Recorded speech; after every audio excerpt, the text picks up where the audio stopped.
մեր podcast-ի շրջանակներում քննարկելու ենք ֆեմինիզմը, տոքսիկ առնականությունը, ֆեմինիզմի դերը մեդիայում եւ կինը քաղաքականության մեջ։ Այսօրվա մեր հյուրը Վիկտորիան է, ով հանդիսանում է ֆրանսիական համալսարանի ուսանող եւ ապագա իրավաբան։ Վիկտորիա ջան, ինչն է ձեզ ստիպել միանալ ֆեմինիստական շարժմանը Հայաստանում։ Եկամ դեռ փոքր տարիքից ես ունեի այն խորը պատկերացումն ու այն խորը հավատքը, որ յուրաքանչյուր անձ հավասար է, չպետք է ենթարկվի խտրականության ու դեռ տարիքում ավելի շատ ուսումնասիրով ֆեմինիստական գրականություն ու նաև հետևելով իմ հասարակությանը ես հասկացա, որ շատ կարևոր է պայքարել սեքսիզմի ու այլ ճնշող համակարգերի դեմ։ Իսկ դու ինքդ առնչվել ես խտրականության հետ։ Այդ ոնց է արտահայտվել, որ որոշել ես ոնց որ այդքան ժամանակ տրամադրես ֆեմինիզմին ու պայքարես սեքսիզմի դեմ։ Իրական խտրականությունը կարող լինի ուղղակի եւ անուղղակի ու ես ավելի շատ անուղղակի խտրականության եմ ենթարկվել, ես ավելի շատ նկատել եմ, որ ինչպես են երկբինար համակարգում դաստիարակում տղա երեխաներին եւ աղջիկ երեխաներին ու ոնց են տղա երեխաներին սովորեցնում, որ նրանք պետք է լինեն ուժեղ, չպետք է ցույց տան իրենց էմոցիաները, իսկ կանանց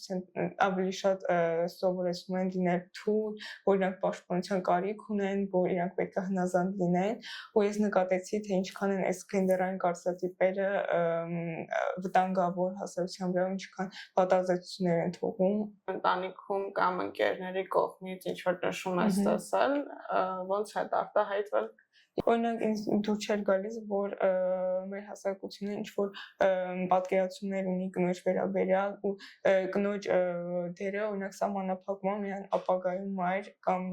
դառնալով կամ ինչ-որ խնամակալ դառնալով ու այդ կարծրատիպերը շատ է խանգարել նաև ուսանողական կամ ինչ-որ մասնագիտական ոլորտում։ Ինչպես են հայկական սերիալները ներկայացնում կանանց եւ ինչ խնդիրների դա կարող է բերել։ Հայկական սերիալներում շատ են կանանց օբյեկտիվացնում ու կարծես թե չեն ներկայացնում որպես սուբյեկտի ու ամենամտահոգիչ բանը ինձ համար է նա թե ինչքան շատ է հայկական սերիալներում ընտանեկան եւ գենդերային բնությունը սերիալի մյուս հերոսները նույնպես կարծես թե փորձում են արդարացնել բռնությունը ու կնոջն չեն օգնում որպեսզի նա որևէ կերպ ազատվի այդ բռնարար շղթայից։ Օրինակ ես ու իմ ընկերներն էլ որս թեմայով նայում էինք Instagram-ում, TikTok-ում ինչ կա, հանդիպել էինք ինչ-որ sense փոքր տրենդի TikTok-ում, որտեղ իմ հիշելով Էլենի օրագիր սերիալներ, որտեղ ռոմանտիզացում էր, որ իրար վրա գոռում են եւ իրար վրա ձեռքին բարձրացնում ու իրականում ինչ ես մտածում մենք իրականում ենք առնչվում այսպիսի հարաբերությունների մոդելի հետ, իսկ արդյոք պետք է դա ցույց տալ հեռուստացույցով։ Շատ ճիշտ հարց եք բարձրացնում, իրական հենց այն որ իրանք բղավում են կամ ինչ-որ սեքսիստական մոտեցում են վերաբերում կնոջ նկատմամբ, սա միկրո sense որ արարքներ են, որը որ դեռ ապացուցում է թե մեր հասարակությունում ինչ խնդիրներ կան, բայց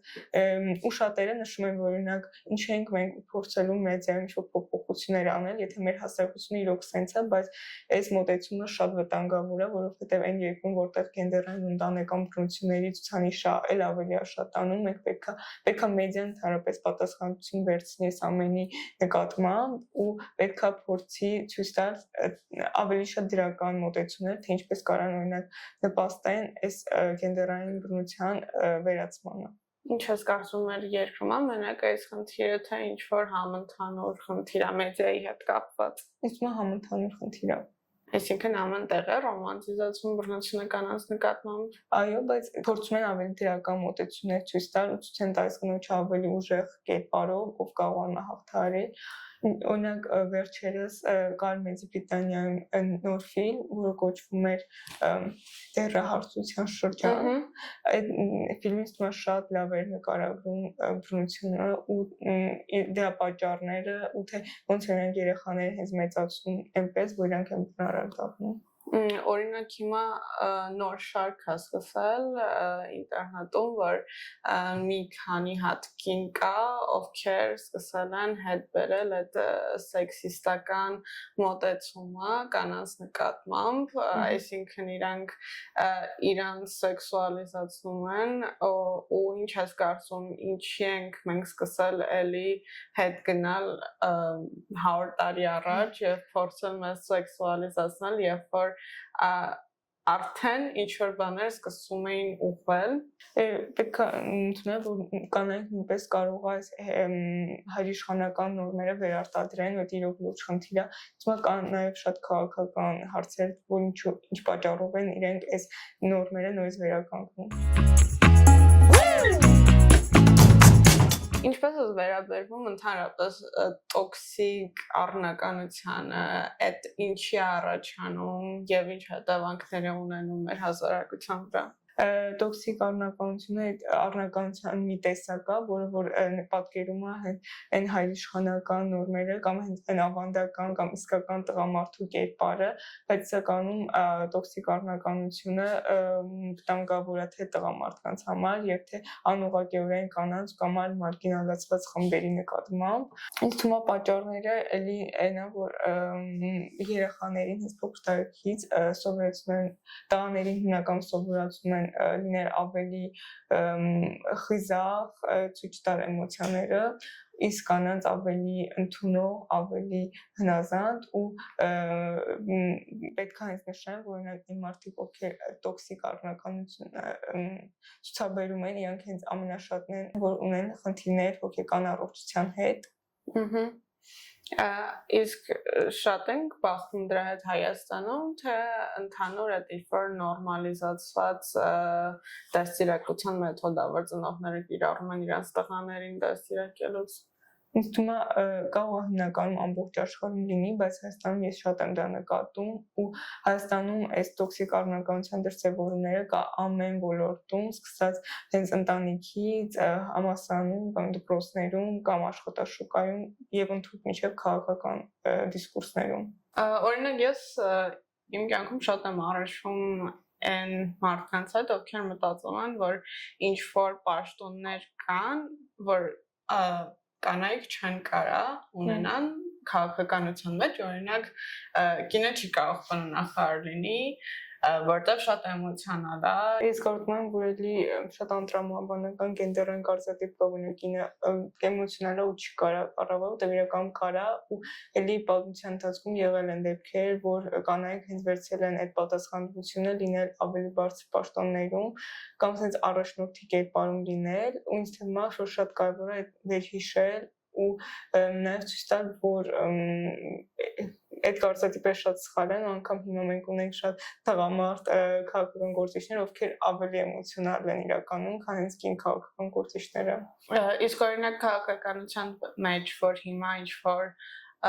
տոկոս կա, որ ինչ որ կուսակցությունում օրինակ 30%-ով պետք է կին լինի, քո կարծիքով այդ ինչ որ ձևի համար արվում, թե իրականում կանայք այդպիսի կառույցներում խոսք ունեն եւ իսկականից ազդեցիկ են։ Եգում շատ կարևոր է, որ խորհրդանում կամ այլ կառույցներում կանայք ունենան ներկայացվածություն ու ես կարծում եմ, որ շատ կարևոր է, որ մենք ունենանք ներկայացուցիչներ, որպեսզի նրանք կարողանան բարձրաձայնել այն խնդիրների մասին, որոնք հենց կանայք են բախվում, որովհետև շատ հաճախ օրինակ տղամարդիկ, ովքեր decision making պաշտոններում են, իրենք չեն նկատում ու անտեսում են կանանց կարիքները։ Այսինքն այդ ամբողջը գալիս է հայ-իշխանական նորմերից, որոնք շատ են ազդում կանանց վրա եւ մենք ինչպես կարող ենք այդ ամենին լուծում տալ, որ հայ-իշխանական նորմերը վերանան։ Ինձ թվում է հենց գլխավոր խնդրեմը այդ հայրիշխանական համակարգն է, որը շատ բինար է ու ասում եմ, որ օրինակ տղամարդիկ են ու կանայք ու իրանք այսպեսին են կամ այսպեսին են, բայց պետք է մենք ընդունենք, որ իրանք բոլորն է տարբեր են ու կան տարբեր կանայք, կան տարբեր տղամարդիկ, ովքեր ունեն այլ բնավորության գծեր ու հա նորմալ է որ կարա լինի քիչ էմոցիոնալ կամ բայց կանանք որ այդքան էմոցիոնալ չեն ու նույն հակառակը կան տղամարդիկ որ էմոցիոնալ են ու կան տղամարդիկ որ ավելի ռացիոնալ են իսկ կարծիքով լուծումը որն է այսինքն պետք է ինչ որ դպրոցում դասեր արվեն երեխաներին որ սովորացնեն որ նորմալ չի տոքսիկ առնականությունը կամ ինչ որ ֆետիշացնել ինչ որ գաղափարներ, որոնք կարող են վատ ազդել քո ինքնության վրա։ Եթե ներդրվի սեռական կրթության դասընթացը ու որտեղ մենք քննարկելու ենք նախ տարիքի լինելու ու ունենք հենց փոքր տարիքում քննարկում են որ երեխան ունի անձնական տարածք ու այդ մարմնի մասերում ոչ մեկ չի կարող դիպչել հետո մենք ավելի մեծ տարիքում մենք կարող ենք խոսալ թե ինչ կարծրատիպեր կան ոնց դրանց դեմ պայքարել իսկ օրինակ քո կարծիքով ինչ հասարակական արձագանք կունենա եթե որոշեն սեռական հասունության մասին դասեր մտցնել կամ սեռական կրթության Իրականում հենց մենք տեսել ենք այդ արձագանքները, որ շատ նեգատիվ են, այդ պատճառներից մեկը նախ էլի ինֆորմացիայի հետ պակասն է կամ ապատեղեկատվությունը կամ ինչ-որ քաղաքական հարցերը, որը որ շատ են փորձում շրջանառել հենց այս թեմաները, ոնց թվում է այս դեպքում էլ մեդիան կարող լինի ինչ-որ դեր, որ ցույց տա, որ նախ ինչ հենց Իրանից ներկայացնում սեռական կրթությունը, իսկ օրինակ դուք անձնական կյանքում որ փոքր էր կամ դեռահաս էր ինչ որ հարցեր ունեցել է սեռական կրթության վերաբերյալ որ չես կարողացա պատասխանել եւ դա ապագայում ինչ որ խնդիրներ է բերել քեզ Այսինքն սեռական կրթության թեման ինքը միայն սեռականության մասին չի, նաև նա մասն է թե ինչպես ենք մենք հարաբերվում, ինչպիսի առողջ հարաբերություններ ստեղծենք կամ ինչ անձնական սահմաններ մենք ունենք ու փորձենք լինենք ավելի զգայուն դիմացինի նկատմամբ, ու իմ կյանքում էլ ա եղել, որ ես ինչ որ հարցեր եմ ունեցել, բավականաբար ես այն ժամանակաշրջանում եմ ապրում, որտեղ տեխնոլոգիաները զարգացած են ու ես ունեմ ինչ որ հարցեր, որ ունենում են հենց ինտերնետից եմ ընթերցում իսկ օրինակ մտածում ես որ երեխաները պետք է հաղորդակցվեն այդ թեմաներով իրանց ծնողների հետ իրական շատ կարևոր է հաղորդակցվել ծնողների հետ այս թեմաներով բայց երբեմն Հայաստանում ունեն դեպքեր որ ծնողներն են լինում կարծրատիպային իրանք էլ չեն հասկանում այս թեմաները դա համար ես կարծում եմ որ ամբողջ պատասխանատվությունը միայն ծնողի վրա դնելը նույնպես սխալ է ես մտածում եմ որ ծնողները պարտավոր են իրենց երեխեքին սեռական կրթություն տալ, բայց ինչ ես դու ասում, որ այդ պատասխանատվությունը մենակ ծնողի վրա չի կամ ծնողները կարող խուսափեն այդ պատասխանատվությունից պետք է ընդունենք որ կան ծնողներ ովքեր իրանք էլ տեղեկացված չեն ու մենք երբ նայում ենք ինչ որ սոցցանցերում թե ինչ որ հենց հարց են տալիս ինչ որ ծնողներ կամ ինչ որ մեծահասակներ նկատում են որ անգամ կարծրատիպային մոտեցումներ կամ ապատեղեկատվություն իրանք նույնպես տարածում են դա համար ես կարծում եմ որ հենց այս դեպքում դպրոցները նույնպես պատասխանատու են որպեսզի մատչելի ու հասանելի տեղեկատվություն տան Ինչ կարծում օրինակ կանեք շատ հաճախ ներկայացում են ինչ որ թեթև սոլիկ աղջիկների տեսքով ովքեր չեն կարողանում իրանց էմոցիաները կառավարեն եւ միշտ իրացիոնալ են իրանց պահում այդ ինչի է ռոպագանդում մեդիայում ինչ մեսեջ ունի հասարակությանը այդ ամենը իրենց համար շատ հեշտ է կառավարել երբ որ մարդիկ կարծրատիպային են մտածում ու ինձ թվում է հենց էսա խնդիրը Վիկտորիա ջան, կուզեմ այս ամենը ամփոփենք եւ կուզեմ քո կարծիքը լսել, թե այս ամենի դեմ ինչ լուծում դու կառաջարկես։ Ես կառաջարկեմ էլի ինքնակրթվել ու ավելի շատ հոդվածներ կամ ուսումնասիրություններ կարդալ, նաեւ հարցականացնել այն բոլոր օրենախնդիրները, որ ձեր կարծիքով այն բոլոր մտքերը, որոնք ձեր կարծիքով խնդրահարույց են, այսինքն խորհուրդ կտաս բոլորին ինչ որ կարդալ, եթե ինչ որ բան են տենում, ինչը իրանց մեջ մտածմունք է առաջացնում, հենց ֆեմինիզմի վերաբերյալ, իսկ ֆեմինիզմի մասին կարծրատիպերը ոնց կարող ենք պայքարել դրանց դեմ։ Իսկ հենց նրանց օրինակ շատ խոսենք մեր շրջապատում կամ էլի սոցիալական ցանցերում կամ եթե հենց սոցիալական ցանցերում ենք մենք տեսնում ինչ որ խնդրահարույց սեքսիստական կոնտենտ, շատ կարևոր է որ մենք էլ արձագանքենք դրան ու ցույց տանք որ ու նաև այս դեպքում մենք կարող ենք պատասխանատվությունը բարձրացնել, որպեսզի հաջորդ անգամ օրինակ հենց այդ կոնտենտը տեղադրող անձը ինքը հասկանա, որ իր արածը խնդրահարույց է։ Դե կարող է խնդրահարույց չլինել արածը, օրինակ ես շատ հաճախ առնչում եմ, որ ինչ որ ֆեմինիզմի մասին խոսակցություն է գնում, եւ բոլորը ասենց շատ տհաճ դեմքեր են սկսում ունենալ ու ինչ որ nickname-ներ են սկսում կոչվել, ֆեմինիստկա եւ այլն, բայց իրանք մտածում են, որ ֆեմինիզմը նրա մասին է, որ կինը պետք է տղամարդուց ավելի բարձր պետք է լինի եւ ուրիշ կամ պետք է չհրաշվի կամ այդպիսի ինչ-որ կարծրատիպեր կան ու ես ինքս չեմ կարող ասել, որ շատ եմ պայքարում դրա դեմ։ Դու օրինակ ինչ լուծումներ կառաջարկես, որ ավելի դիպուկ մոտեցմամբ մոտենանք այդ հարցին ու փորձենք մարդկանց կարծիքները փոխել ֆեմինիզմի վերաբերյալ։ Շատ կարևոր է նաև հասկանալ, թե այս խորը սխալ պատկերացումները որտեղից են գալիս ու օրինակ ինչ են հենց իրանք ասում, ու մենք պետք է նշենք, որ օրինակ ֆեմինիզմը ինքը պայքարում է գենդերային հավասարության համար ու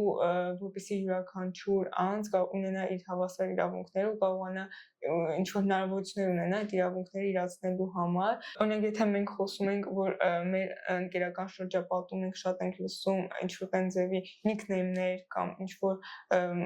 սխալ մոտեցումներ, շատ կարևոր է որ իրանք ցույց տալ, որ այս խոսությունները սխալ են ու որտեղից են գալիս, իրանք էլ մի քանի անգամ իրենց ուղղելով, թվում է իրանք էլ կհասկանան։ Մերսի շատ Վիկտորիա ջան, շատ հաճելի էր։ Կուզեմ էլի հանդիպենք, էլի խոսանք այս կարևոր թեմաների շրջանակում։ Ձեզ էլ մերսի, շատ ինձ հրավիրելու համար, դուք շատ հաճելի եք։